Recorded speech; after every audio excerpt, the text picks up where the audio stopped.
Lajmi i fundit, zyrtare, një objekt i dyshimt po i afrohet tokës. Në ditët e para të korrikut të këtij viti, astronomët vërejtën një objekt të dyshimt dhe të çuditshëm. E më datën 2 korrik, shkencëtarët e konfirmuan që ky objekt u fut në sistemin ton diellor. Pra, kemi të bëjmë me një ngjarje të rëndësishme. E kanë quajtur 3i Atlas, sepse është objekti numër 3, interstellar i çuditshëm, pas objektit 1i Oumuamua, zbuluar në vitin 2017, dhe 2i Borisov, zbuluar në vitin 2018.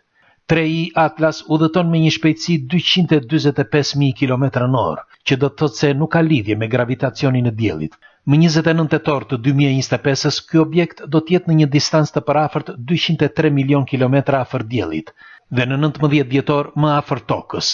Dhe për studiuesit mund të jetë ky momenti për ta vëzhguar nëpërmjet teleskopëve dhe sondave.